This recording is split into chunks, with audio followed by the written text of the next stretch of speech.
Hello students, तो देखिए हमारे चैप्टर एटॉमिक स्ट्रक्चर में लास्ट क्लास हम लोगों ने बात कर ली थी अबाउट कि डी ब्रॉय कंसेप्ट क्या होता है, कैसे हम डी ब्रॉय कंसेप्ट के थ्रू एक मैटर से एसोसिएटेड वेव की वेवलेंथ कैलकुलेट करते हैं। मैंने आपको वेवलेंथ कैलकुलेट करने के अलग अलग फॉर्मूले सिखाए थे। Lambda is equals to H upon p, lambda is equals to H upon m v and lambda is equals to H upon root 2m के ई एंड रूट 2 QVM। याद है ना आपको? हम लोगों ने इसके साथ ये भी सीखा था कि कैसे डेविसन और जर्मन ने प्रूव किया था कि मैटर का कैसा होता है, वेव नेचर होता है। आज हम वहीं से आगे कंटिन्यू करने जा रहे हैं और हम सीखने जा रहे हैं एक बहुत ही इंपॉर्टेंट और क्रूशियल टॉपिक जो कि जेई का फेवरेट रहा हुआ है और इससे क्वेश्चंस आपसे पूछ ले जाते हैं। यह है association of D Broglie concept with Bohr's model. ठीक है, हेडिंग डालें आप लोग next, association of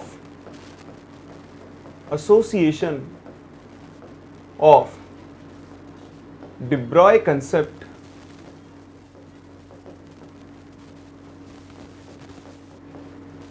with Bohr's model.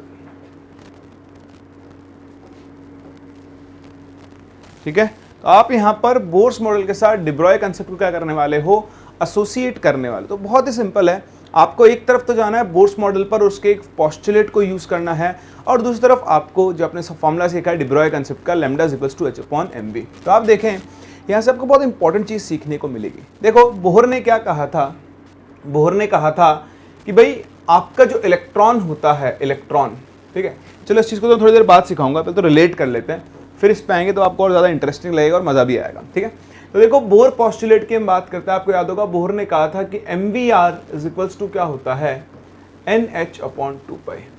वो इलेक्ट्रॉन जो न्यूक्लियस के चारों तरफ घूम रहा है उसका जो एंगुलर मोमेंटम होता है MVR, वो h अपॉन 2π का एक इंटीग्रल मल्टीपल होगा, हमने पढ़ा हुआ है। चलिए अब देखें, अगर हम इसी घूमते हुए इलेक्ट्रॉन पर, क्योंकि हम इलेक्ट्रॉन एक माइक्रोस्कोपिक पार्टिकल है, इसके ऊपर हम डी ब्रॉय कंसेप्ट लगा सकते हैं। तो according to de Broglie lambda is equals to क्या होता है, देखो h अपॉन एम वी। तो ध्यान से देखो, मैं इस 2π को इधर ले जाता हूं तो 2πr इज इक्वल्स टू बन जाएगा n into h upon m v. दिख रहा है? ध्यान से देखो, तो यहां से मैं क्या लिख सकता हूं, 2πr is equals to n lambda लिख सकता हूँ। क्या लिख सकता हूँ, 2πr is equals to n lambda लिख सकता हूँ। अब देखो इस सब का मतलब क्या है, इस सब का मतलब सिंपल सी बात यह है कि आपसे बोहर ने क्या कहा था, भाई बोहर ने कहा था अकॉर्डिंग टू बोहर कि न्यूक्लियस के चारों तरफ क्या होता है, एक पार्टिकल घूम रहा है, एक इलेक्ट्रॉन घूम रहा है। ठीक है, so according to Bohr a particle that is electron revolve around the nucleus। यही कहा था, किसने कहा था, बोहर ने कहा था कि भाई न्यूक्लियस की चारों तरफ एक इलेक्ट्रॉन घूम रहा है। अब कौन आया, अब आया de Broglie. According to de Broglie concept या अकॉर्डिंग टू डी ब्रॉय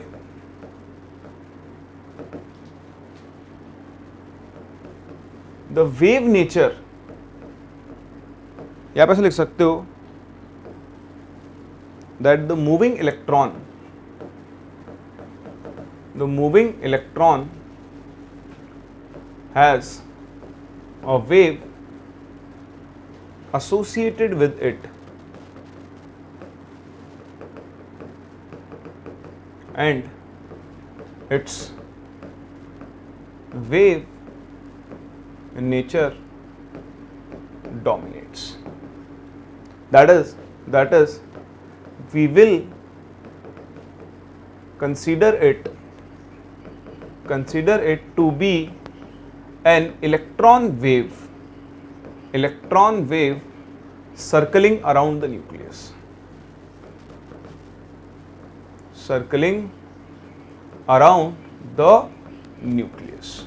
तो इस चीज पे आप ध्यान दें। भाई डी ब्रॉय ने कहा कि ठीक है, बोहर ने जो कहा बिल्कुल सही था उसके हिसाब से कि न्यूक्लियस के चारों तरफ एक इलेक्ट्रॉन घूम रहा है। लेकिन अब जब डी ब्रॉय कंसेप्ट आ गया जिसने बताया कि अगर आपके पास एक मूविंग माइक्रोस्कोपिक पार्टिकल है, छोटा पार्टिकल है, तो उसके साथ एक वेव एसोसिएटेड होगी। तो बोहर ने ये कहा कि भाई डी ब्रॉय ने कहा कि बोहर तुमने जो बोला उसमें थोड़ा सा चेंज करना है, तुमने गलत बोला कि न्यूक्लियस के चारों तरफ इलेक्ट्रॉन घूम रहा है। नहीं, हमें आज के बाद ये कंसिडर करना होगा कि न्यूक्लियस के चारों तरफ क्या घूम रही है, एक इलेक्ट्रॉन वेव घूम रही है। क्या घूम रही है? इलेक्ट्रॉन वेव घूम रही है। तो वो इलेक्ट्रॉन ही, लेकिन उस घूमते हुए इलेक्ट्रॉन का वहां पर कौन सा नेचर डोमिनेट कर रहा है? हाँ, उसका वेव नेचर डोमिनेट कर रहा है। ये बड़ी इंपॉर्टेंट चीज होती है। तो यहां से देखो ये रिलेशन आया 2πr is equal to n lambda. यहां पर n को आप वही नंबर ऑफ शेल बोल सकते हो, या फिर मैंने नंबर ऑफ वेव्स भी बोल सकते हैं। Number of waves, number of waves कैसे? देखो मैं बताता हूं। जैसे मान लो आप n इक्वल टू 3 में हो, n इक्वल टू 3 में, तो n इक्वल टू 3 में अगर बोहर के हिसाब से बात करें तो बोहर ने तो कहा भाई ये n equal to third shell है और इस इलेक्ट्रॉन जो है वो घूम रहा है। ये है अकॉर्डिंग टू बोहर, ठीक है। डिब्रॉय ने यहाँ पे क्या कहा? डिब्रॉय ने कहा कि भाई अगर आप थर्ड शेल में हो, n इक्वल टू 3, तो नंबर ऑफ वेव्स भी कितने होंगे? 3। मतलब आप ये अज्यूम कर सकते हो कि वहां पर 3 इलेक्ट्रॉन वेव्स घूम रही होंगी, लाइक दिस। ये टोटल 3 वेव्स बन गई। ये है according to de Broglie. n equal to 3 है, मतलब जो शेल का नंबर होगा, जो शेल का नंबर होगा उतनी ही वेव्स क्या हो रही होगी? वहां पर घूम रही होगी। जैसे मान लो आप बोलो कि भाई n इक्वल टू 5 है, ठीक है, n इक्वल टू 5 है, तो हम ऐसा बोल सकते हैं कि 1 2 3 4 5, ये n इक्वल टू 5, यानी यहाँ पर 5 टोटल वेव्स हैं। इसका सिग्निफिकेंस क्या होता है? देखो इस टर्म का, जैसे आप सेकंड शेल में हो या थर्ड शेल में हो, थर्ड शेल में 3 वेव्स हैं, 3 लैम्डा यानी 3 वेव्स की वेवलेंथ, यानी अगर आप इन 3 वेव्स की वेवलेंथ को लंबा खींच के रख दो तो उसकी वैल्यू 2πr के इक्वल आएगी। यानी तीनों वेव्स की वेवलेंथ और इस शेल की जो सरकमफेरेंस है 2πr, उनकी वैल्यू क्या आने वाली है? सेम। तो यहां से ये प्रूव हुआ, डिब्रॉय ने बताया कि भाई न्यूक्लियस के चारों तरफ जो इलेक्ट्रॉन घूम रहा है उसका नेचर पार्टिकल नहीं है, उसका नेचर कैसा है? वेव नेचर है। तो आप ध्यान रखना, अभी आगे चल के हम जब क्वांटम मैकेनिकल मॉडल पढ़ेंगे तो वहां पर आपकी ये चीज बहुत बहुत बहुत काम में आएगी कि न्यूक्लियस के चारों तरफ घूमते हुए इलेक्ट्रॉन का कौन सा नेचर डोमिनेट करता है? वेव नेचर डोमिनेट करता है। क्लियर है? बात समझ में आ गई है? चलिए, तो बस यही है आपका association of de Broglie concept with Bohr's model. और अब आपको इसके ऊपर करने होंगे क्वेश्चंस। तो बहुत अलग अलग टाइप ऑफ क्वेश्चंस यहाँ पर बनते हैं, ठीक है। देखो जैसे मैं आपको पहला टाइप ऑफ क्वेश्चन तो मैं करवाता हूँ, ठीक है। क्वेश्चन है कि an electron present in first excited state jumps to, let's say, third excited state. If A naught is Bohr radius, if A naught is Bohr radius, then what will be the change in its de Broglie wavelength?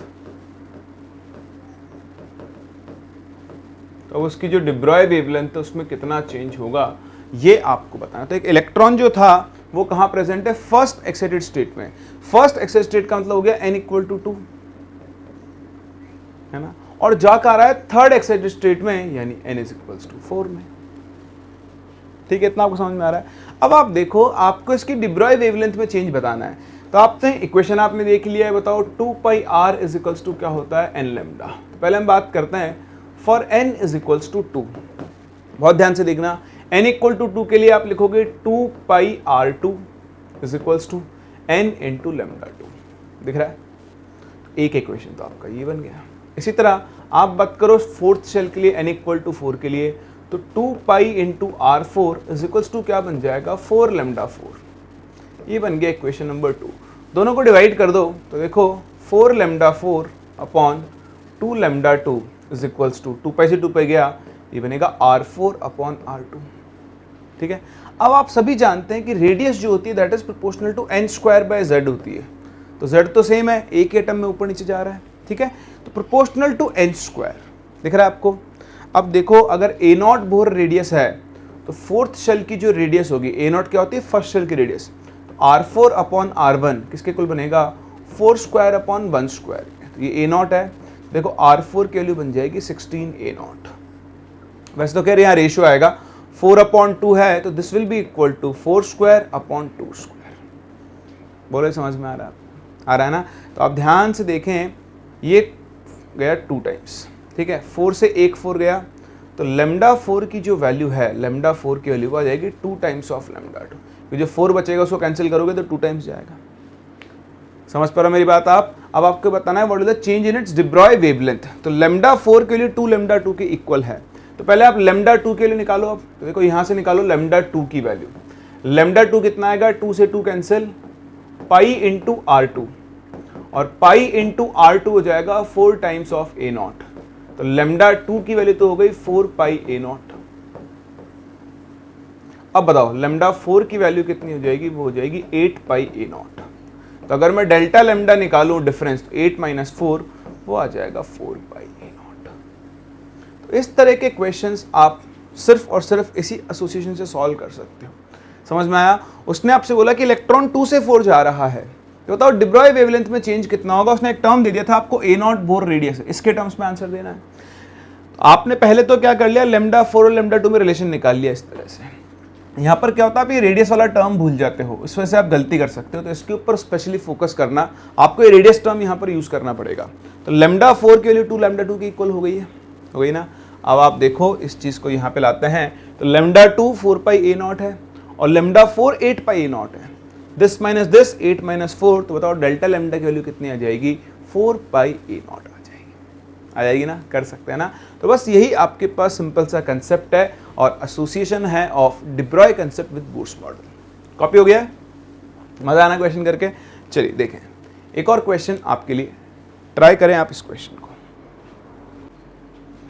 चलिए हो गया, आराम से कर लिया होगा आपने इस क्वेश्चन को। देखो ना, hydrogen atom in transition of electron of photon of energy 2.55 electron volt is emitted, then calculate change in wavelength of electron. Again वही A0 आपकी जो है वो बोहर रेडियस है। अब देखो सेम क्वेश्चन है पिछले वाला, बस लैंग्वेज को बदल दिया। बोल रहा है कि 2.55 इलेक्ट्रॉन वोल्ट का फोटोन एमिट हुआ है। तो आप देखो ट्रांजिशन कहां से कहां हुआ होगा। तो आप देखो n is equals to 2, n is equals to 3, n is equals to 4, क्योंकि मैं जानता हूं कि n इक्वल टू 1 और 2 के बीच का गैप तो 10.2 है, तो 2.55 कभी इक्वल आ ही नहीं सकता। 2 3 के बीच में गैप 1.89 होता है। तो आप चेक करो 2 से 4 का गैप, तो देखो 2 की एनर्जी कितनी जाती है? माइनस 3.4 इलेक्ट्रॉन वोल्ट, ये हो गया माइनस 0.85 इलेक्ट्रॉन वोल्ट। देखो निकालो गैप, 3.4 माइनस 0.85, 5 13 में इट इज 5, 2.5। ठीक है, तो यहां से आपको ये पता चला कि आपका इलेक्ट्रॉन क्या आ रहा है? 4 से 2 आ रहा है, और ये तो आपने भी सॉल्व किया था। तो एग्जैक्ट सेम क्वेश्चन है, आंसर फिर से आपको वही 4 पाई A0 मिलेगा ना। कर लो ना, ये तो क्वेश्चन सॉल्व किया था हम लोगों ने। तो इस तरह के क्वेश्चंस आपसे पूछे जा सकते हैं, इसका आप जरूर जरूर जरूर जरूर ध्यान रखें। 2 pi R is equals to n lambda, ये जेई एडवांस्ड के लिए बहुत इंपॉर्टेंट कंसेप्ट है। इसको कई बार यूज किया जा चुका है और आगे भी ये यूज करता रहेगा, इसका जरूर जरूर जरूर ध्यान रखें। क्लियर है? समझ में आ गया आपको सब कुछ? चलिए, तो अगर आपको सब कुछ समझ में आ गया तो हम बढ़ रहे हैं आगे और स्टार्ट करने जा रहे हैं with one more important topic, जिसका नाम है हाइजेनबर्ग्स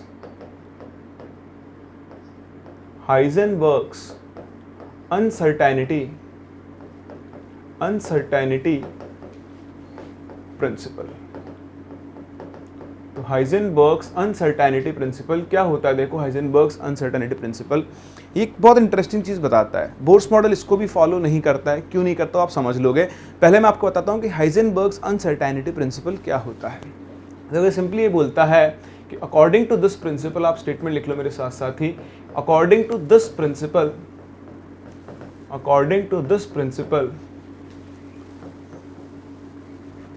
द पोजीशन, जिसे हम x से डिनोट करते हैं, एंड मोमेंटम, जिसे हम ऑब्वियसली p से डिनोट करते हैं, ऑफ अ मूविंग इलेक्ट्रॉन, ये कोई और भी माइक्रोस्कोपिक पार्टिकल हो, can not be determined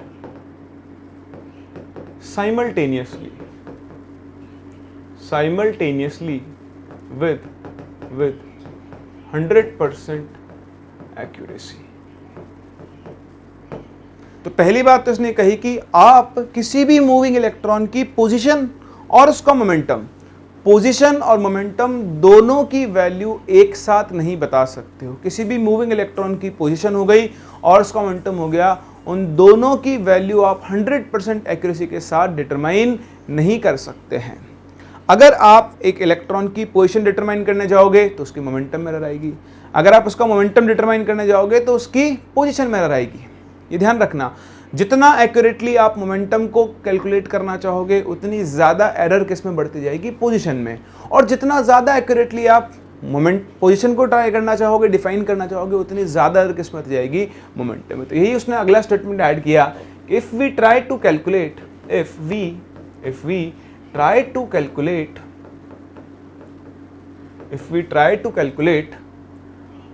position accurately, error will occur in momentum and vice versa। इसी तरह अगर हम मोमेंटम में एरर देखने चलें तो वो क्या होगा, पोजीशन में उतनी ज़्यादा एरर बढ़ती जाएगी। एंड आगे उसने कहा कि the multiplication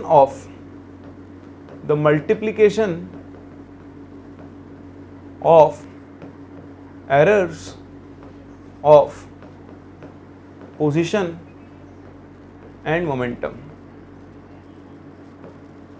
is greater than equal to h/4π। तो यहां से आपके पास डी ब्रॉय ने एक इक्वेशन दिया, एक्सप्रेशन दिया कि delta X into delta P की जो वैल्यू है वो हमेशा ग्रेटर देन h/4π की इक्वल होती है। मतलब एरर पोजीशन और मोमेंटम में जो एरर है उसकी मिनिमम वैल्यू कितनी होगी, h/4π होगी मिनिमम वैल्यू। उससे ज़्यादा हो सकती है, उससे कम नहीं होगी, मिनिमम टू मिनिमम h/4π तो होगी ही होगी। तो यहाँ पर जो डेल्टा एक्स है उसे हम एरर या फिर अनसर्टेनिटी इन पोजीशन बोलते हैं, अनसर्टेनिटी इन पोजीशन। इसी तरह डेल्टा वी जो है उसे हम एरर या फिर अनसर्टेनिटी इन मोमेंटम बोलते हैं। एक चीज पे आप और ध्यान दें कि मोमेंटम जो होता है वो होता है, उसकी यूनिट होती है kg इंटू मीटर्स पर सेकेंड, और जो पोजीशन है उसकी यूनिट क्या है, मीटर्स है। तो देखो ये बन जाएगा kg इंटू मीटर स्क्वायर पर सेकेंड बनेगा। तो आप ध्यान से देखें कि आपका जैसे कोई वर्क है तो वर्क होता है फोर्स इंटू डिस्प्लेसमेंट, तो फोर्स की यूनिट होती है न्यूटन पर मीटर स्क्वायर, ठीक है। और x हो गया, सॉरी फोर्स तो न्यूटन पर मीटर, न्यूटन ही होगा ना फोर्स तो, सॉरी। तो देखो ये हो जाती है न्यूटन इंटू मीटर। अब newton F is equals to ma होता है, तो मास की यूनिट हो गई kg, एक्सेलरेशन क्या होता है, मीटर्स पर सेकंड स्क्वायर होता है ना, ठीक है। तो मीटर पर सेकंड स्क्वायर इंटू ये है आपके पास न्यूटन इंटू मीटर। तो देखो kg इंटू मीटर स्क्वायर पर सेकंड स्क्वायर, ये आपके पास एनर्जी की यूनिट बन रही है, एनर्जी की। अब अगर एनर्जी के साथ एक ऐसा टर्म और क्लब कर दूं जो ये यूनिट बना दे, बताओ सर कौन सा यूनिट होगा, पहला समझ गया ना, ये एनर्जी की यूनिट है। एनर्जी होती है जूल्स, जूल्स यानी वर्क ले लेते हैं, वर्क फोर्स इंटू डिस्प्लेसमेंट, तो ये वर्क हो गया। न्यूटन मीटर, न्यूटन का बदला kg इंटू मीटर पर सेकंड स्क्वायर इंटू मीटर, तो ये आ गई एनर्जी की यूनिट kg मीटर स्क्वायर पर सेकंड स्क्वायर। अब ऐसा कौन सा टर्म है जिससे मल्टीप्लाई कर दो तो ये यूनिट आ जाएगी ना, यहाँ देखो इंटू टाइम कर दो सेकेंड्स, तो सेकंड कैंसिल, आप यहाँ पहुँच जाओगे। तो एक्चुअली एक ऐसा ही रिलेशन बनता है, delta E dot delta T is greater than equal to h/4π। तो ये आप यूनिट से पहचान सकते हो, जो इस टर्म की यूनिट बन रही है kg इंटू मीटर स्क्वायर पर सेकेंड, एग्जैक्टली वही इस टर्म की भी यूनिट बननी चाहिए। तो ऐसा ही सिमिलर रिलेशन है, सिमिलर रिलेशन कई बार पूछ लेते हैं ऐसे छोटे छोटे कई बुक्स के अंदर। तो डेल्टा ई यहाँ पर क्या है, आप यहाँ लिख सकते हो एरर इन एनर्जी,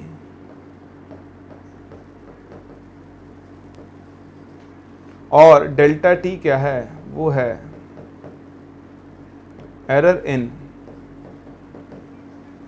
टाइम, ठीक है, जो आपने टाइम मेजर किया उसमें जो एरर हुई है वो है।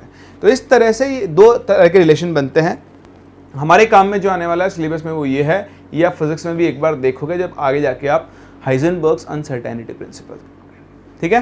तो अब देखो इसको थोड़ा सा और एनालाइज करते हैं। आई होप आप लोगों ने कॉपी कर लिया होगा, नहीं किया है तो फटाफट से कर लो, ये भी चाहो तो आप लिख लो, कोई दिक्कत नहीं है।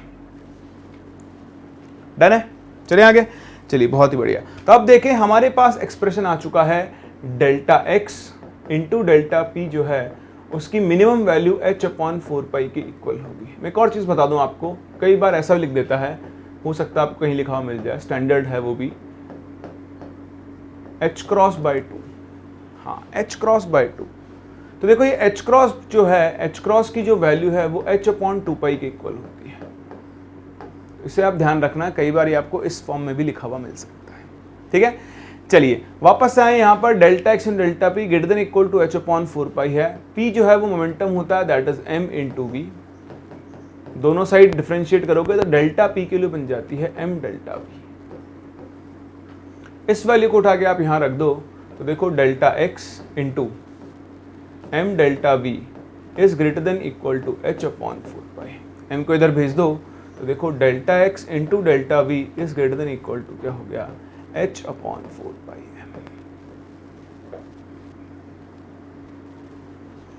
तो आप मोमेंटम और पोजीशन के एरर भी रिलेट कर सकते हो, आप चाहो तो पोजीशन और वेलोसिटी के अंदर भी एरर को रिलेट कर सकते हो। तो अब इनके ऊपर अलग अलग टाइप ऑफ क्वेश्चंस बनते हैं जो आपको देखने आने चाहिए। बहुत आसान होते हैं, बहुत आसान, सिर्फ लैंग्वेज का खेल होता है, ठीक है। जैसे देखो मैं एक क्वेश्चन करवाता हूँ आपको पहले। तो यहाँ पर क्वेश्चन बहुत ही सिंपल है कि determine the minimum error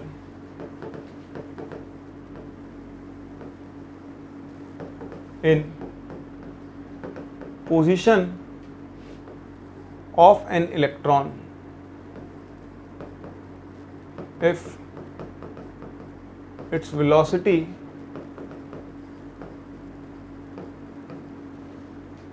can be measured with 5% accuracy and its velocity is 2 × 10⁴ metres. तो आपके पास एक इलेक्ट्रॉन है जो 2 × 10⁴ मीटर्स पर सेकंड की स्पीड से भाग रहा है और उसकी वेलोसिटी आप 5% एक्यूरेसी के साथ क्या कर सकते हो, मेजर कर सकते हो। तो देखो आप यहाँ पर डेल्टा वी के लिए निकाल सकते हो। भाई 5% एक्यूरेसी है, मतलब जो स्पीड है 2 × 10⁴ उसका 5% एरर है, यानी 5/100। तो देखो 5 × 10, ये वेलोसिटी आ जाएगी 10⁻³ मीटर। ये आ गई एरर इन वेलोसिटी आ गई। अब आपको निकालनी है एरर इन पोजीशन और वो भी मिनिमम निकालनी है। तो देखो delta X into delta we की मिनिमम वैल्यू किसके इक्वल होगी, h/4π है। तो देखो डेल्टा एक्स आपको निकालना है, डेल्टा वी की वैल्यू है 10⁻3, h की वैल्यू आप जानते हो 6.62 इंटू 10⁻34, 4 की वैल्यू तो 4 है, पाई की वैल्यू 3.14 है और मास ऑफ इलेक्ट्रॉन 9.1 इंटू 10⁻31। बताओ क्या आप यहाँ से डेल्टा एक्स के लिए निकाल सकते हो, निकाल सकते हो ना। वो आपने निकाल लिया तो ये आपको मिल जाएगी एरर इन पोजीशन। क्लियर है। चलिए एक और क्वेश्चन करवाता हूँ, इसके ऊपर एक बार आप इसे कॉपी कर लो। चलिए देखें ऐसे एक और क्वेश्चन। क्वेश्चन इज की calculate the uncertainty in position of a particle of mass 10⁻⁻27 kg moving with a speed 5 × 10⁻³ ± metres पर सेकंड। सेम क्वेश्चन है, ठीक है। लिखने का तरीका है सिर्फ, इसने बोला है वेलोसिटी 5 × 10⁻³ है ±5, यानी 5% ज़्यादा भी हो सकती है, 5% कम भी हो सकती है, ठीक है। तो फिर से देखो आप डेल्टा वी निकाल लो, इसकी स्पीड कितनी है 5 × 10⁻³ उसका 5%, तो देखो 100 हट गया, 250 मीटर्स पर सेकेंड स्पीड आ गई। अब फिर से आपको बस फॉर्मूला लगाना है, delta X into delta V is equals to H upon 4, है ना। कुछ नहीं दिया तो मिनिमम वैल्यू बताया करेंगे हमेशा। तो अभी ध्यान रखना, लैंग्वेज यहाँ पर बहुत इंपॉर्टेंट है। अलग अलग तरह से आपको लिख के दे सकता है। जैसे मैं आपसे बोल दूं कि a particle is moving with speed 10 to the power 5 meters per second, which is accurate up to 1%। अच्छा, कई बार एक बड़ी डिसिसिव सी लैंग्वेज आपको मिल जाएगी जो आपको देख के लगेगा यार बड़ी खतरनाक सी है, तो मतलब आप चीज़ों को उठा ही नहीं पाओगे। जैसे मैं बताता हूँ, सेम यही लैंग्वेज रिपीट कर रहा हूँ, ध्यान से देखना। A particle is moving, same language है, देखते हैं ना, मिलाते ना word to word, moving with speed 10 to the power 5 meters per second, which is accurate up to 99.9%। आपको इन दोनों केसेस में वेलोसिटी में एरर निकालनी है। एग्जैक्ट सेम लैंग्वेज है, सिर्फ फर्क कितना, यहाँ 1% और यहाँ 99.9% है। तो अगर आप ध्यान से देखें तो आपको दिखाई देगा, particle is moving speed 10 to the power 5 meters per second which is accurate up to 1%, यानी इसकी वेलोसिटी में जो एरर है वो 10 to the power 5 का 1% है, यानी डेल्टा वी के लिए 10 to the power 3। तो बताओ इसमें एरर कितना है? 99.9%। नहीं, ये समझना है आपको भाई, प्रैक्टिकली एरर 99.9% होना पॉसिबल नहीं है। मैं आपसे बोलूं इसकी लेंथ निकालो, क्या आप इसे 99.9% गलत नाप सकते हो? नहीं नाप सकते ना। तब नाप सकते हो जब आप बहुत बड़े वाले हो। क्या आप बहुत बड़े वाले हो? हाँ, वही जो आप सोच रहे हो, नहीं हो ना। अगर आपको कुछ भी नहीं आता तब भी आप इसकी लेंथ 99.9% गलत नहीं नापोगे। तो इस चीज को आप समझें कि एक्यूरेट अप टू 99.9% का मतलब क्या है कि जो एरर है वेलोसिटी में वो अभी भी क्या है, वो 0.1% ही है। एरर जो है वो 0.1% है। तो डेल्टा वी क्या हो जाएगा, 10 to the power 5 का 0.1%। ठीक है, ये आप समझना, 99 नहीं होगा, कितना होगा, 0.1%, यानी अब की बार एरर हो जाएगी 10 to the power 2 मीटर्स पर सेकेंड। ये बहुत बहुत बहुत इंपॉर्टेंट है। ठीक है, तो इस चीज के ऊपर आप जरूर ध्यान दें, ये आपको समझ में आना चाहिए। यहाँ सिर्फ लैंग्वेज का खेल होता है और कुछ भी नहीं होता। तो आप कॉपी कर लें, ये दोनों पॉइंट्स के ऊपर ध्यान दें, ऐसे क्वेश्चंस आपको मिलेंगे, वहां इनको यूज करना। अब मैं आपको सिखाता हूँ एक और बड़ा important concept, advance point of view से बहुत इंपॉर्टेंट है, और अगर मैं सिखाऊंगा नहीं तो आपको क्लिक नहीं करेगा। एक बार कॉपी करें, फिर बढ़ते हैं आगे। चलिए, तो देखें, ये तो था हाइजेनबर्ग्स प्रिंसिपल। अब इसको रिलेट करते हैं बोर्स मॉडल से कि ठीक है, हमने पढ़ लिया भाई हाइजेनबर्ग प्रिंसिपल होता है कि हम एक घूमते हुए इलेक्ट्रॉन की पोजीशन या उसके मोमेंटम को डिफाइन नहीं कर सकते हैं, एक्यूरेटली डिफाइन नहीं कर सकते। तो हम क्या करें, इसका मतलब क्या है? आपने हमसे बोला था कि बोर्स मॉडल हाइजेनबर्ग प्रिंसिपल को फॉलो नहीं करता, इसका मतलब क्या? तो मैं समझाता हूं आपको कि actually Bohr's model Heisenberg principle को फॉलो क्यों नहीं करता है।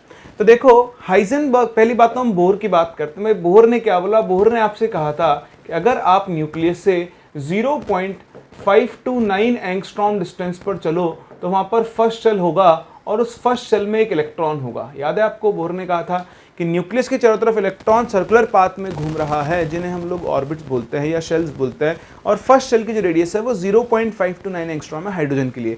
यानी बोहर के हिसाब से, according to Bohr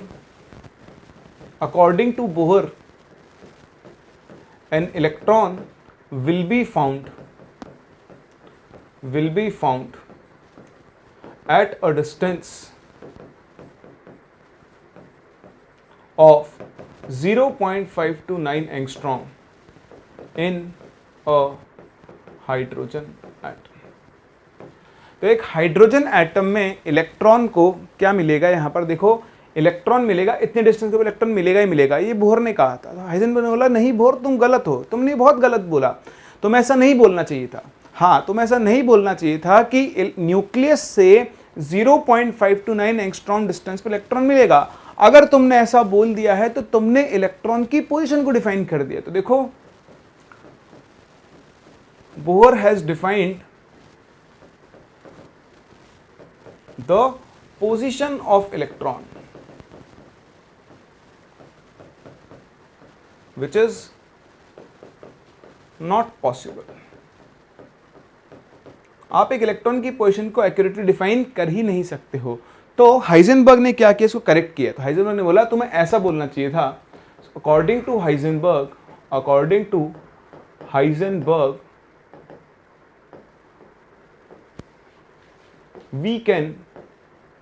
we can only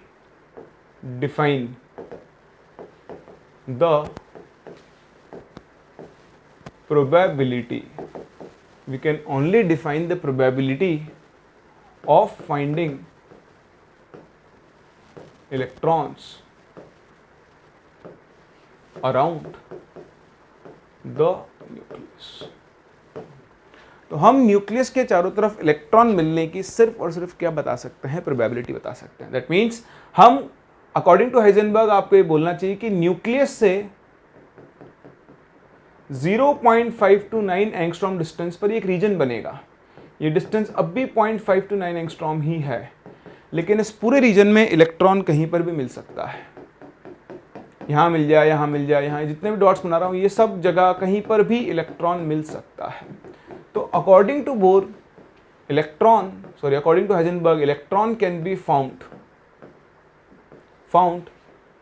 at any point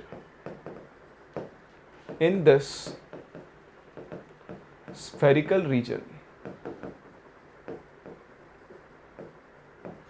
of radius 0.529 angstrom. तो देखो बोहर के हिसाब से जो फर्स्ट शेल था n=1 वो ये सर्कुलर पाथ था, लेकिन हाइजेनबर्ग ने इसको ठीक किया और बोला कि ये जो पूरा रीजन है, ये जो 3D रीजन है, 3D स्पेस का स्फेरिकल रीजन है जिसकी रेडियस 0.529 एंगस्ट्रॉम है, वो पूरा का पूरा फर्स्ट शेल है। और इलेक्ट्रॉन एग्जैक्टली इस पॉइंट पर या इस पेरीमीटर पे नहीं मिलेगा, इस पूरे रीजन में इलेक्ट्रॉन कहीं पर भी मिल सकता है। इसी चीज़ को आप इलेक्ट्रॉन क्लाउड बोलते हो। ये मैंने आपको बेसिक्स के अंदर सिखाया भी था जब मैंने आपको फाउंडेशन करवाया था वहाँ पर भी, कि ये जो न्यूक्लियस के चारों तरफ का रीजन है इसे हम इसके अंदर इलेक्ट्रॉन कहीं पर भी मिल सकता है। और अब हम इसे किसके नाम से जानते हैं, शेल के नाम से जानते हैं। तो इस चीज़ के ऊपर आप ज़रूर ज़रूर ज़रूर ध्यान दें। आई बात समझ में? चलिए तो अब आपको मैं समझाऊं कि बोहर क्यों इन दोनों को फॉलो नहीं करता है। बोहर ने न्यूक्लियस के चारों तरफ घूमते हुए इलेक्ट्रॉन का पार्टिकल नेचर कंसीडर किया था। बोहर ने कहा था, डी ब्रोगली ने कहा कि वेव नेचर है, और बोहर ने एक इलेक्ट्रॉन की पोजीशन को डिफाइन कर दिया था। तो हाइजेनबर्ग ने कहा कि भाई साहब आप इलेक्ट्रॉन बता ही नहीं सकते कहाँ मिलेगा, आप ये बता सकते हो इलेक्ट्रॉन कहाँ मिल सकता है। सो नाउ यहाँ से कंक्लूजन क्या निकलता है इन दोनों को पढ़ने के बाद? कंक्लूजन ये है कि wave nature of moving electron, या ऐसा कर लो आप, तो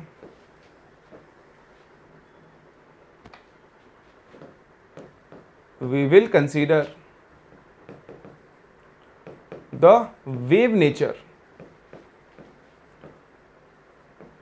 of moving electron around the nucleus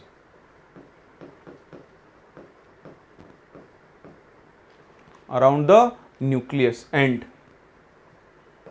we can only define the probability of finding electron around the nucleus।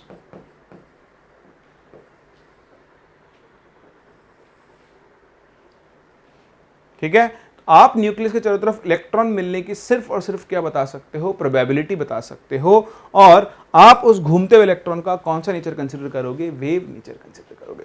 तो दो इंपॉर्टेंट चीजें हैं जिनके ऊपर आपको ध्यान देना है, और इन्हीं के बेसिस पर हमारा अगला मॉडल आएगा जिसे हम क्वांटम मैकेनिकल मॉडल बोलते हैं।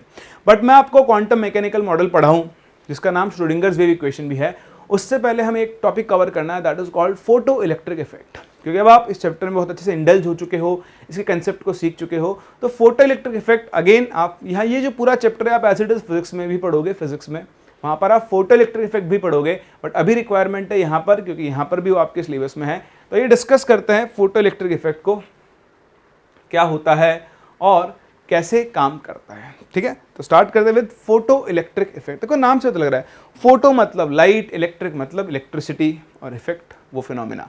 तो लाइट की वजह से अगर करंट प्रोड्यूस हो रहा है तो उस चीज़ को हम लोग क्या बोलते हैं, फोटो इलेक्ट्रिक इफेक्ट बोलते हैं। आपने सोलर पैनल्स देखे हैं, सोलर पैनल्स पे लाइट आगे गिरती है, वहाँ से करंट जनरेट होता है। तो कुछ स्पेसिफिक मेटल्स होती हैं आपके पास जिन्हें हम फोटो सेंसिटिव मेटल्स बोलते हैं। क्या बोलते हैं, फोटो सेंसिटिव मेटल्स। तो इन मेटल्स के केस में क्या होता है, जैसे इन मेटल्स के सरफेस पे लाइट स्ट्राइक करती है, इनके सरफेस से इलेक्ट्रॉन निकलते हैं, ये इलेक्ट्रॉन जब सर्किट में मूव करते हैं तो करंट फ्लो होता है। इसी इफेक्ट को हम लोग क्या बोलते हैं, फोटो इलेक्ट्रिक इफेक्ट बोलते हैं। तो सबसे पहली बात तो फोटो इलेक्ट्रिक इफेक्ट क्या होता है, when light of certain frequency is incident on some metals, electrons are ejected out of their surface, and when these electrons move from cathode to anode, a current flows which is known as photo current.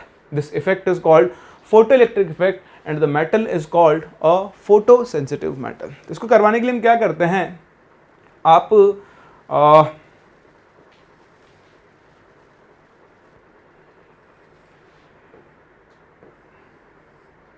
ठीक है, ऐसे एक tube ले लो, इसमें ये आपकी photosensitive metal है, इसके ऊपर आपने क्या करा, लाइट गिराई।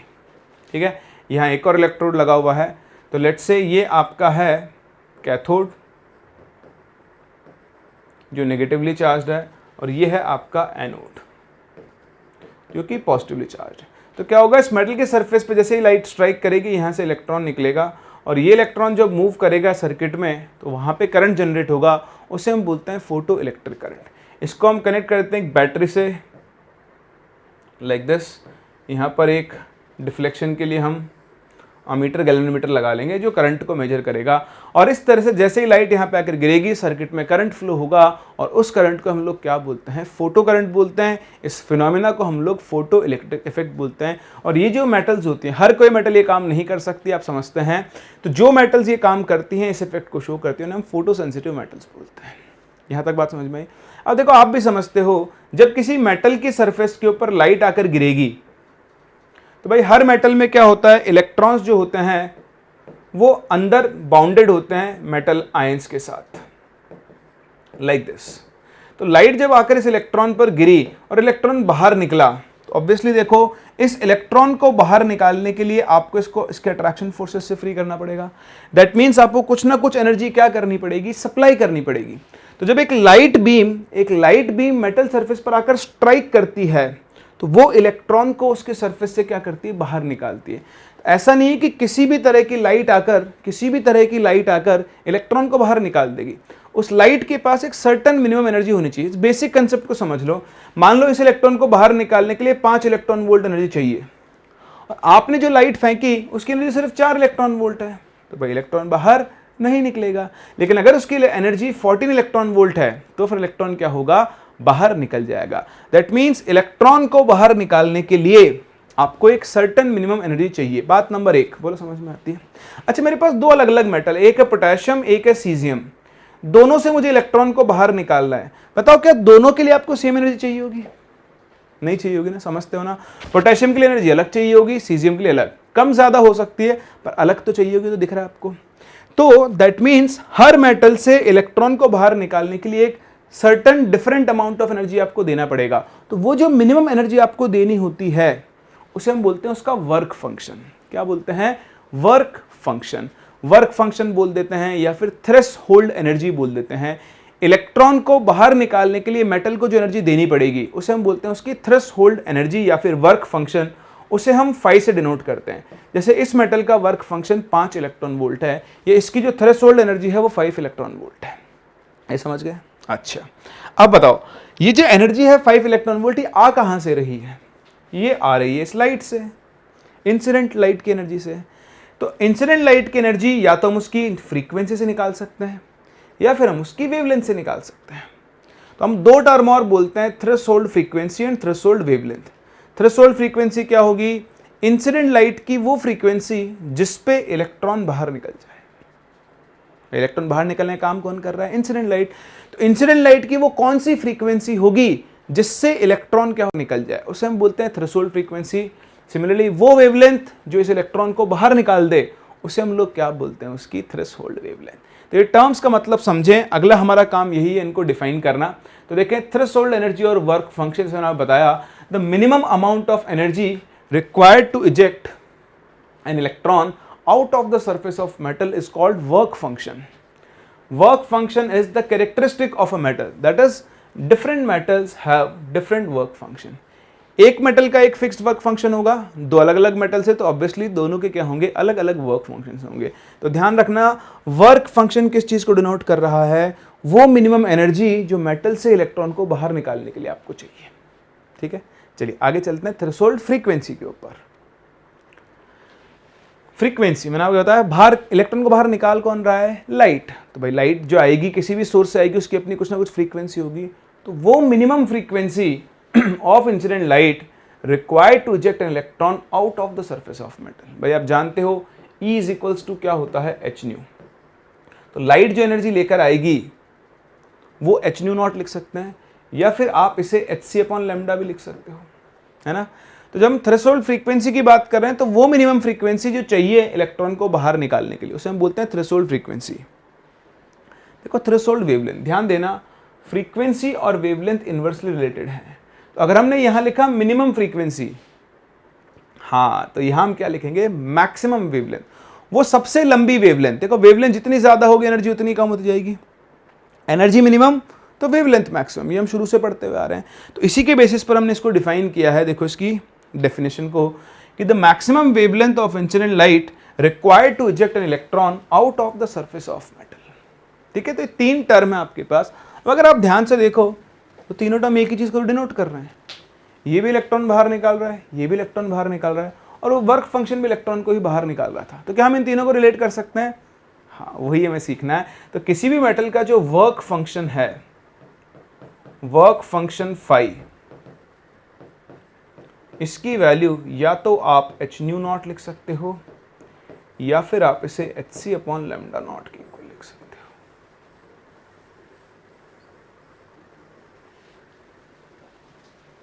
ठीक है, वर्क फंक्शन फाई जो है वो किसके इक्वल होता है, एच न्यू नॉट या फिर H C upon lambda naught के इक्वल होता है। तो इस चीज के ऊपर आप जरूर जरूर जरूर ध्यान दें, ये बहुत इंपॉर्टेंट है। कई बार वो आपसे बोल देगा कि ये थ्रेशोल्ड वेवलेंथ है, तो वहाँ से आप वर्क फंक्शन निकाल सकते हो, ये थ्रेशोल्ड फ्रीक्वेंसी है, वहाँ से आप वर्क फंक्शन निकाल सकते हो, या फिर आपको डायरेक्टली वर्क फंक्शन ही दे देगा। अगर आप वर्क फंक्शन के बराबर एनर्जी दोगे तभी इलेक्ट्रॉन बाहर निकलेगा और तभी फोटो इलेक्ट्रिक इफेक्ट होगा। बोले यहाँ तक बात समझ में आती है। चलिए, तो बेसिक टर्म्स जो हम यूज़ करेंगे वो हम लोगों ने सीख लिए हैं, और गर्मी भी बहुत बढ़ गई है तो थोड़ा सा हम क्या करते हैं ना, वापस से ध्वनि प्रदूषण करते हैं। चलिए अब हम चलते हैं आगे, हम देखने वाले हैं condition to show photo electric effect. ठीक है, जिसे आप फोटो इलेक्ट्रिक इक्वेशन भी बोल सकते हो। चलो पहले फोटो इलेक्ट्रिक इक्वेशन देखते हैं, फिर हम देखेंगे कंडीशन, है ना। तो आप ध्यान से देखना भाई हो क्या रहा है फोटो इलेक्ट्रिक इफेक्ट के अंदर कि तो मैं एक सेकंड में जगह देख लेने दो। ठीक है, तो आप देखो, आप जो भी एनर्जी यहां पर गिरा रहे हैं, ठीक है, आपने जो देखा कि आप मेटल लिया, आपने इस मेटल के ऊपर आपने क्या करवाया, लाइट को इंसिडेंट करवाया है। ठीक है, तो ये लाइट जब आएगी तो कुछ ना कुछ एनर्जी लेकर आएगी, उसे हम ई इंसिडेंट बोल सकते हैं, और इसकी जो वैल्यू है वो एच न्यू आई के बराबर हो जाएगी। न्यू आई क्या है, इंसिडेंट लाइट की फ्रीक्वेंसी है। अब क्या होगा, ये जो लाइट है दो काम करेगी। पहली बात, इसकी थ्रेशोल्ड फ्रीक्वेंसी न्यू नॉट मान लेते हैं। तो अगर इंसिडेंट लाइट की एनर्जी अगर 5 से कम है तब तो इलेक्ट्रॉन निकलेगा ही नहीं, लेकिन अगर ज्यादा है तो इलेक्ट्रॉन निकलेगा। एक तो देखो ये इलेक्ट्रॉन को बाहर निकालेगी,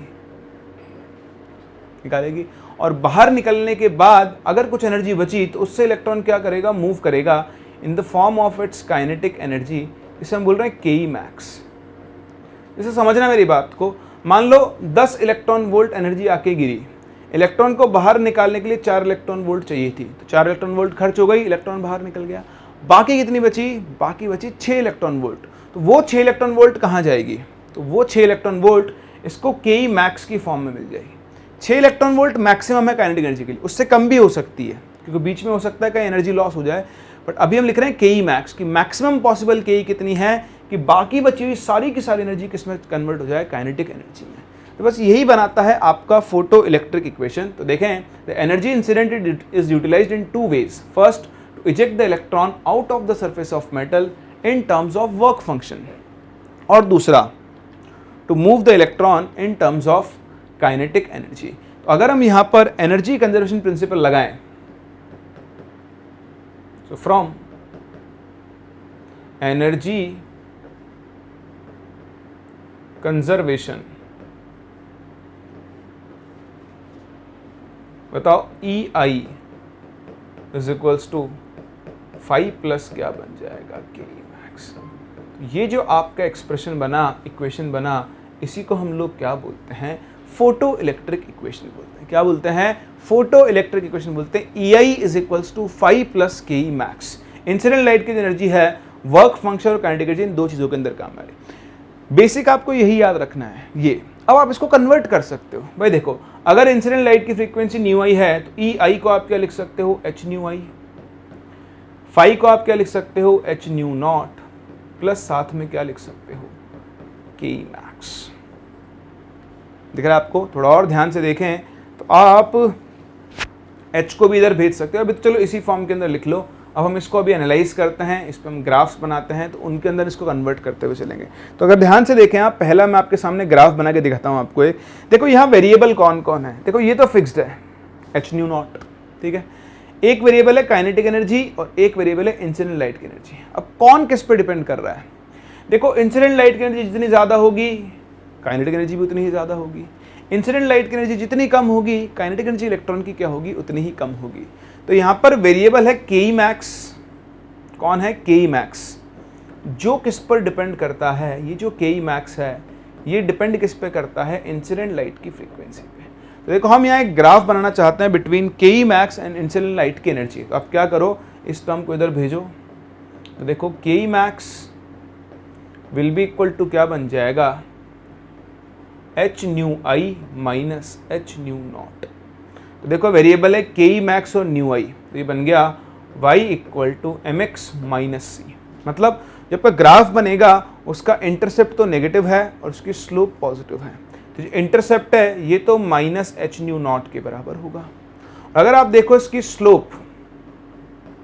स्लोप यानी टेन थीटा, तो उसकी वैल्यू किसके बराबर होगी, प्लैंक्स कांस्टेंट h के बराबर होगी। तो अगर आप के ई मैक्स और न्यू आई के बीच में ग्राफ बनाओ तो ग्राफ एक स्ट्रेट लाइन बनेगा with negative intercept and positive slope, और उसकी स्लोप प्लैंक्स कांस्टेंट के बराबर होगी। तो ये पहला सिंपल एक्सप्रेशन है, आप इसे जरूर याद रखें। इसी को फिर हम इस फॉर्म में कन्वर्ट कर सकते हैं डिपेंडिंग ऑन आवर रिक्वायरमेंट। आप चाहो तो इसे आप EI को आप HC अपॉन लेमडा नॉट लिख सकते हो, फाई को आप EI को तो आप HC अपॉन लेमडा लिख सकते हो, फाई को आप HC अपॉन लेमडा नॉट लिख सकते हो, प्लस के ई मैक्स। इस फॉर्म में भी आप इस इक्वेशन को कन्वर्ट कर सकते हैं। कॉपी करें, हो गया। चलिए, तो अब देखो फोटो इलेक्ट्रिक इक्वेशन को यूज कैसे करना है, अभी हम क्वेश्चंस के थ्रू देख लेंगे, आप बिल्कुल चिंता ना करें। अभी तो हम चलते हैं आगे और सीखते हैं condition to show photo electric effect, कि कब फोटो इलेक्ट्रिक इफेक्ट ऑब्जर्व होगा और कब नहीं। तो बहुत सिंपल सी बात है, जब इंसिडेंट लाइट आकर इलेक्ट्रॉन को बाहर निकाल देगी तो फोटो इलेक्ट्रिक इफेक्ट ऑब्जर्व होगा, और नहीं निकाल पाई तो फोटो इलेक्ट्रिक इफेक्ट ऑब्जर्व नहीं होगा। तो बहुत सिंपल सी कंडीशन है। देखें, अगर इंसिडेंट लाइट की एनर्जी वर्क फंक्शन से कम है, इंसिडेंट लाइट की एनर्जी अगर वर्क फंक्शन से कम है, या ऐसा बोल दो इंसिडेंट लाइट की फ्रीक्वेंसी थ्रेशोल्ड फ्रीक्वेंसी से कम है, तो कोई फोटो इलेक्ट्रॉन एमिट नहीं होगा और फोटो इलेक्ट्रिक इफेक्ट ऑब्जर्व नहीं होगा। लेकिन हाँ, अगर इंसिडेंट लाइट की एनर्जी इक्वल है या बड़ी है, जो हम देख चुके हैं, या फिर इंसिडेंट लाइट की फ्रीक्वेंसी थ्रेशोल्ड फ्रीक्वेंसी के बराबर है या उससे ज़्यादा है, तो आपको फोटो इलेक्ट्रिक इफेक्ट ऑब्जर्व होगा। अब यहाँ पर कुछ स्टूडेंट्स को एक डाउट आ सकता है कि सर, जब इंसिडेंट लाइट की एनर्जी जो है या फ्रीक्वेंसी मान लो nu i exactly nu naught के बराबर ही है, nu i is equals to nu naught है, तो इलेक्ट्रॉन बाहर निकल के सरफेस पर ही तो बढ़ जाएगा, आगे तो जाएगा ही नहीं। तो फिर फोटो इलेक्ट्रिक इफेक्ट कैसे होगा, तो मैं आपको बताता हूँ। आपने ध्यान दिया, जब मैंने शुरू में डायग्राम बनाया था तो मैंने यहाँ पर बैटरी लगाई थी। वो बैटरी ये इंश्योर करती है कि अगर इलेक्ट्रॉन जस्ट निकला भी तो भी वो क्या करेगा, कैथोड से एनोड पहुंचेगा और आपको सर्किट में करंट मिलेगा। ये बैटरी लगाने का पर्पस ही होता है कि अगर इंसिडेंट लाइट की फ्रीक्वेंसी जस्ट इक्वल भी है, nu I just new naught के इक्वल भी है, तो इलेक्ट्रॉन सरफेस से बाहर तो आ ही जाएगा। बाहर आने के बाद कैथोड से एनोड क्या करेगा, वो ट्रैवल करेगा। समझ पा रहे हो इस चीज़ को? तो इससे आप जरूर ध्यान दें। ये जो आपकी कंडीशन है, इक्वालिटी को भी हम इसके अंदर ही मानकर चलेंगे कि फोटो इलेक्ट्रिक इफेक्ट ऑब्जर्व होगा। तो बहुत सिंपल है, इंसिडेंट लाइट की एनर्जी अगर कम है तो ऑब्वियसली इलेक्ट्रॉन बाहर नहीं निकलेगा, फोटो इलेक्ट्रिक इफेक्ट ऑब्जर्व नहीं होगा। लेकिन अगर बाहर निकला तो फिर वो पहुंचेगा और आपको फोटो करंट मिलेगा ही मिलेगा, है ना। चलिए, तो यही बात, फोटो इलेक्ट्रिक इफेक्ट क्या होता है, फोटो इलेक्ट्रिक इक्वेशन क्या है, EI = 5 + KE max, और ये उसकी कंडीशन। आइए करते हैं क्वेश्चंस और देखते हैं किस तरह के क्वेश्चंस आपसे यहाँ पे पूछे जा सकते हैं। देखिए पहला क्वेश्चन, ये जो आपका क्वेश्चन है ये JEE एडवांस में पूछा गया क्वेश्चन है, ठीक है। ध्यान से देखें, if the wavelength of light incident is 300 nm, then the number of metals which can show photo electric effect will be. कौन कौन सी metals photo electric effect show कर सकती है। यहाँ पर स्टूडेंट्स क्या करते हैं कि EI वो फोटो इलेक्ट्रिक इक्वेशन लगाकर सॉल्व करने की जरूरत है। कॉमन सेंस वाला क्वेश्चन है, कॉमन सेंस। वो कह रहा है जो लाइट आकर गिरी मेटल की सरफेस पर, जो लाइट आकर गिरी उसकी वेवलेंथ जो है वो भाई साहब 300 nm है। तो बताओ क्या आप यहाँ से इंसिडेंट लाइट की एनर्जी निकाल सकते हो? बिल्कुल, hc/λ 1240/300, ये इलेक्ट्रॉन वोल्ट nm होता है, तो nm से nm कैंसिल, तो वैल्यू कितनी आ जाएगी देखो, 3 4 12, 4.13 इलेक्ट्रॉन वोल्ट। ये इंसिडेंट लाइट की एनर्जी है, ठीक है। और ये वो एनर्जीज हैं जो इलेक्ट्रॉन निकालने के लिए चाहिए। तो देखो यहाँ से इलेक्ट्रॉन निकालने के लिए कितनी एनर्जी चाहिए, 2.3 इलेक्ट्रॉन वोल्ट। आपके पास कितनी है, 4.13, यहाँ से इलेक्ट्रॉन निकलेगा। यहाँ निकालने के लिए कितनी चाहिए, 2.1, आपके पास कितनी है, 4.13, निकलेगा। यहाँ निकलेगा, यहाँ निकलेगा, यहाँ निकालने के लिए चाहिए 5.8, आपके पास कितनी है, 4.13, नहीं निकलेगा। यहाँ नहीं निकलेगा। यहाँ कुछ लोग क्या उल्टा खेल जाते हैं, उल्टा मतलब वो ऐसा इनको आंसर ही देते हैं कि जहाँ ज़्यादा होगी, वो फॉर्मूले रटने की वजह से होता है। आप ये समझो कि इलेक्ट्रॉन निकालने के लिए कहाँ कितनी एनर्जी चाहिए और आपके पास कितनी है, कंपेयर कर लो, आपको अपना आंसर मिल जाएगा। कर सकते हो ना, है ना। या कंडीशन लगा लो, E इंसिडेंट > 5 होनी चाहिए। E इंसिडेंट 5 से बड़ा यहाँ है, यहाँ है, यहाँ है, यहाँ है, इन तीनों में इलेक्ट्रॉन नहीं निकलेगा, तो आंसर हो गया 4। कर सकते हो। चलिए देखें, ये सेकेंड टाइप ऑफ क्वेश्चन। इस तरह के क्वेश्चंस आपको सॉल्व करने होते हैं और ये और क्वेश्चंस आप सॉल्व करोगे धीरे धीरे सीखते जाओगे। और बड़े मिसलेनियस टाइप ऑफ क्वेश्चंस भी यहाँ पर बनते हैं, वो भी हम लोग लेंगे, ठीक है। बट अभी आप बेसिक क्वेश्चंस पहले यहाँ पर सीख लें जो आपके यहाँ पे काम में आते रहते हैं। तो देखें, the wavelength to show photo electric effect for a metal is 200 nm। क्या कह रहा है ये, फोटो इलेक्ट्रिक इफेक्ट शो करने की जो वेवलेंथ है वो 200 nm है। कहने का मतलब उसने आपको मेटल का वर्क फंक्शन फाई बता दिया है, hc/λ0। तो देखो hc की वैल्यू वही 1240/200 nm, इलेक्ट्रॉन वोल्ट में 5 मिल जाएगा, तो ये मुझे दिख रहा है 6.2 इलेक्ट्रॉन वोल्ट। तो ये इस मेटल का वर्क फंक्शन है, अगर ज़रूरत पड़ गई तो, ठीक है। Calculate the wavelength of radiation required to produce photo electrons having half the KE। अब ध्यान से समझना, तो देखो उसने आपको मेटल का वर्क फंक्शन तो बता दिया है 5, उसकी वैल्यू है hc/200, ये hc/λ0 लिख लो। अब ये कह रहा है calculate the wavelength of radiation, तो कोई एक रेडिएशन है जो आके गिरा, इसकी वेवलेंथ आपको निकालनी है to produce photo electrons having half the kinetic energy of photo electrons emitted by radiation of wavelength 120 nm। ओहो, तो ये कह रहा है कि अगर आपने इसी मेटल पर 120 nm की वेवलेंथ गिराई होती, उससे जो इलेक्ट्रॉन निकलता उसकी काइनेटिक एनर्जी को KE max बोल लें। तो यहाँ से जो इलेक्ट्रॉन निकलेगा उसकी काइनेटिक एनर्जी को हम KE max/2 बोल सकते हैं। क्या बोल सकते हैं, KE max/2 बोल सकते हैं। तो आपको कुछ नहीं करना, 2 बार फोटो इलेक्ट्रिक इक्वेशन लगाना है, एक बार यहाँ से। तो देखो आप क्या लिख सकते हो, E इंसिडेंट = क्या होता है, 5 + KE max होता है। तो E इंसिडेंट कितना हो गया, hc/120। This should be equal to, एक बार के लिए 5 के लिए कितनी हो गई देखो, hc/200 प्लस KE max। दिखाई दे रहा है आपको? तो यहाँ से आप KE max के लिए निकाल सकते हो। इसको इक्वेशन नंबर 1 डाल के छोड़ दो। फिर आप लगाओ इसके लिए, तो इस केस में एच सी अपॉन लेमडा जो है वो किसके इक्वल होगा, वो होगा वही एच सी अपॉन 200 प्लस इस बार काइनेटिक एनर्जी कितनी हो जाएगी, के ई मैक्स अपॉन 2। चलिए आपको निकालना क्या है, लेमडा निकालना है। तो देखो दो इक्वेशन है और दो अननोन है, आराम से सॉल्व कर सकते हो। तो एक बार तो आप एक काम करो, डायरेक्ट ही कर लो, इसको 2 से मल्टीप्लाई कर दो, तो 2 2 और 2। देखो दिस माइनस दिस करो तो के ई मैक्स से के ई मैक्स गया, ये बनेगा 2hc upon lambda minus hc upon 120 is equals to this minus this 2hc upon 200 minus hc upon 200, है ना। 2 माइनस 1 1 हो जाएगा इसे तो देखो hc cancel, 2 upon lambda minus 1 upon 120 is equals to 1 upon 200 बचेगा। इसको इधर भेज दो तो 2 अपॉन लेमडा की वैल्यू कितनी आ गई है, 1 अपॉन 200 प्लस 1 अपॉन 120। आपको इसको सॉल्व करना पड़ेगा और सॉल्व करके आप वैल्यू निकाल लो, देख लो बस दिख जाएगा 120 200, ऊपर तो आ गया 320 अपॉन नीचे आ गया 200 इंटू 120, ये हो गया 2 अपॉन लेमडा। तो 0 से 0 गया और चाहो तो कैंसिल कर दो यहाँ से, 2 1 जा 2 16 और ये बचेगा 10, 4 से उड़ाओ 4 4 जा 16, 4 3 जा 30। तो यहाँ से लेमडा की वैल्यू मुझे दिख रही है 302 600/4 150 nm। ये आपके क्वेश्चन का आंसर हो जाएगा। तो कैलकुलेशन है वो आप कर सकते हैं, ठीक है। तो इसी तरह के अलग अलग टाइप ऑफ क्वेश्चन लैंग्वेज घुमाता रहेगा, वो आप और प्रैक्टिस करेंगे। अभी मैं आपको होमवर्क भी दे दूंगा, ठीक है, तो उन्हें आप कंप्लीट कर सकते हैं, पर इन क्वेश्चंस के ऊपर आप ध्यान दें, ठीक है। कॉपी करें, एक छोटी चीज़ और पढ़ानी है, फिर आपको देता हूँ होमवर्क। हो गया, चलिए बढ़ते हैं आगे। देखिए बात करते हैं about characteristics of photo electric effect. तो फोटो इलेक्ट्रिक इफेक्ट की क्या क्या कैरेक्टरिस्टिक्स हैं या फिर प्रॉपर्टीज़ हैं, ये आपको यहाँ पर देखनी है। तो बहुत सिंपल है ध्यान से देखना, एक एक करके मैं समझाता हूँ, फिर लिख लेना आप लोग। क्या होगा, ये मेटल है, तो मेटल के सरफेस पे जब फोटोन आके गिरेंगे तो ध्यान रखना, एक फोटोन जब सफिशिएंट एनर्जी का आके गिरता है तो वो क्या करता है, उस इलेक्ट्रॉन से टकराता है और उसे बाहर निकाल देता है।